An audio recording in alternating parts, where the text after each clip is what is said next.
Now, some people never look beyond the iPhone, so when OPPO asked me if I wanted to take a look at the new Reno 14, I immediately said to myself, I wonder how it would stack up against the iPhone 16 for the average user for things like the display, the design, the camera, performance, battery, AI, and gaming. So let's find out. Now, whether we think about it or not, one of the most important aspects of a phone is the display. And in this case, both displays are OLED, but we're going to see significant differences. First of all, size. We're looking at 6.59 inches on the Reno 14 versus 6.1 inches on the iPhone. And that makes the Reno even bigger than the iPhone 16 Pro. On top of that, the Reno 14 has smaller bezels, a higher resolution, higher PWM dimming, and a higher refresh rate. That means that with the Reno 14, UI animations, scrolling, and general navigation feels smoother and more responsive. And then certain games offer higher FPS settings, which we'll see in the gaming section. The iPhone is brighter for both typical and high brightness modes, so it's going to be easier to see outside. We have HDR10 Plus support on both phones, with the iPhone also supporting Dolby Vision. And in both cases, HDR support is detected by Netflix, so you're being served the correct version. The Reno 14 also has an always-on display, which is something that's only available on the Pro and Pro Max models of the iPhone. Both displays look great if you're watching content. Now, personally, I'm always going to prefer a larger display for that. And overall, I'm going to give the edge to the Reno 14. It has the advantage in essentially every category,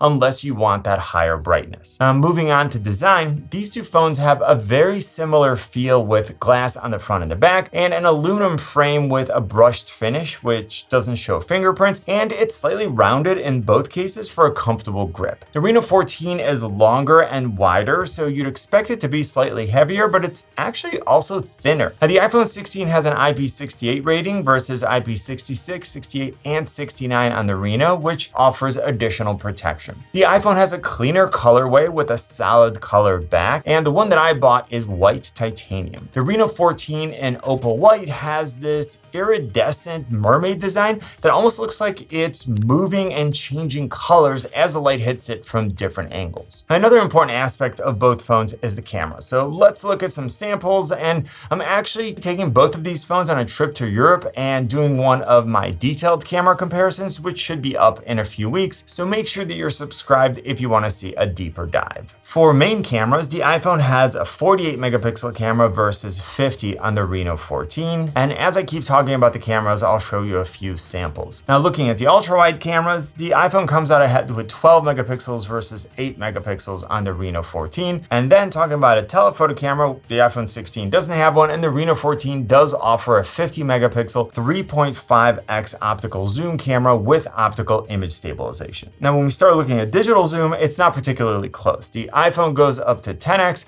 while the Reno 14 goes up to 120x. Now, of course, 120x is not something that I typically use, but even when we just compare 10x to 10x, the Reno 14 has much better image quality. Now, both phones offer live photos as an option, and I like that with the O+ Connect, I can easily share live photos from the Reno 14 to an iPhone or iPad, and then vice versa. Now, OPPO also did something pretty interesting with the flash system here, because there are actually 3 flash units. So the main and the ultra-wide camera use 2 of them. And then the telephoto camera uses the 3rd one, which is 10 times as bright. Now, both cameras offer some great AI features for photos, like cleanup on the iPhone and AI eraser on the Reno 14, both of which use AI to remove unwanted people or objects from your photos. The Reno 14 also has an AI reflection remover to help you get rid of pesky reflections, AI unblur to sharpen images, AI recompose, which quickly and automatically crops images to various aspect ratios with a single click, and then AI perfect shot, which allows you to quickly replace faces in photos so that each person has the best expression. And speaking of AI, let's look at some of what both of these phones can offer. Again, this could be a dedicated video, so here are some highlights. Now, the iPhone has Apple Intelligence with features like writing tools that can do things like proofread text, rewrite different versions in various tones, summarize an article or lecture, and this is available in essentially everywhere you write, including third-party apps. Now, priority notifications appear on top of the stack and allow you to quickly tend to the most important things. They are also summarized for you for quicker scanning. Now, Apple Intelligence can also prioritize time-sensitive emails in your inbox, inbox or quickly summarize a long email, and Smart Reply quickly drafts email responses for you. You can use the Notes app to capture audio recordings and transcripts, while Apple Intelligence generates summaries for you,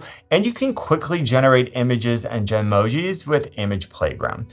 The iPhone also has visual intelligence, where the camera allows you to learn about businesses around you, get information about animals and plants, interact with text in your images, ask ChatGPT questions, or search Google for similar images. Now, the Reno 14 has AI Call Summary, which can record calls and provide summaries or full transcripts in supported areas. AI Call Translator that can translate a call with subtitles, provide text-to-speech, and translate and broadcast both sides of the conversation in real time. AI Voice Scribe can provide real-time translations, subtitles, and summaries for video meetings and audio-video calls. Now, this works with apps like Google Meet, Teams, Zoom, WebEx, and a lot of other ones. Translate is a great option when you're interacting with someone in real life and you need the conversation translated in both directions. Now, OPPO integrated Gemini into apps like Notes, Calendar, and Clock, which allows you to use simple voice commands to complete intricate tasks. And with Circle to Search, you can quickly search the web for anything that you see on the screen simply by circling it. Now, with all this AI going on, you may have some questions about performance. So the iPhone 16 is powered by the A18 chip and 8 gigabytes of RAM, while the Reno 14 comes with the Dimensity 8350 and 12 gigs of RAM. When we look at single and multi-core performance, we see that the iPhone benchmarks ahead of the Reno 14. But the real question is, what happens in everyday use? So typical navigation, making calls, sending messages, and browsing the web is fast on both devices. Apps, especially very large or demanding games, seem to open faster on the iPhone, and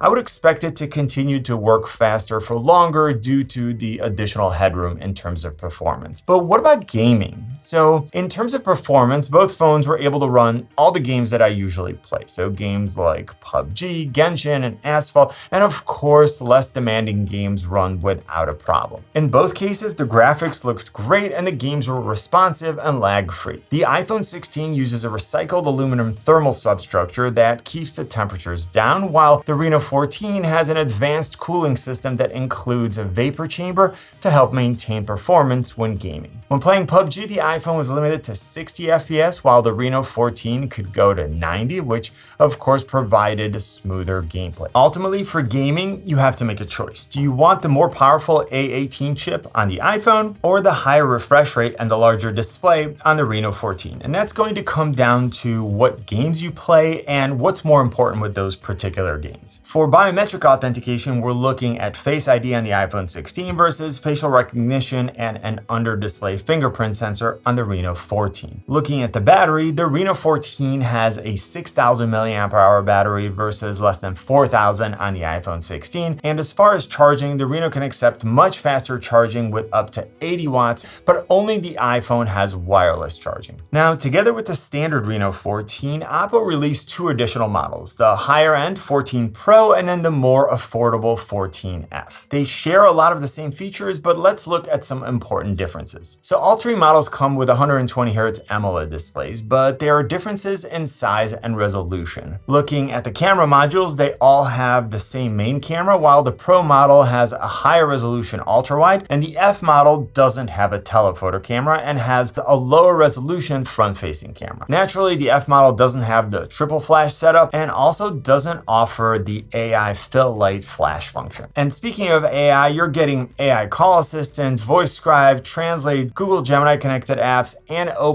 Connect on all three phones. And the one thing missing from the F model is AI Mindspace, which is a central hub designed to help you store and organize different types of content in one place. For processing power, the Reno 14 Pro comes with a more capable Dimensity 8450, while the 14F has a Snapdragon 6 Gen 1. The Pro model also has a larger battery and supports 50-watt wireless charging, while the F model accepts up to 45 watts wired charging. So if you're looking at the Reno 14 series, the Pro has everything and the F model still gives you a lot at a lower cost, but the standard Reno 14 probably hits the sweet spot because you're getting a very similar experience to the Pro, but at a more affordable price. Now you should check out this video, click on my face to subscribe. You know what I always say, buy it nice or buy it twice. Good luck and see you soon.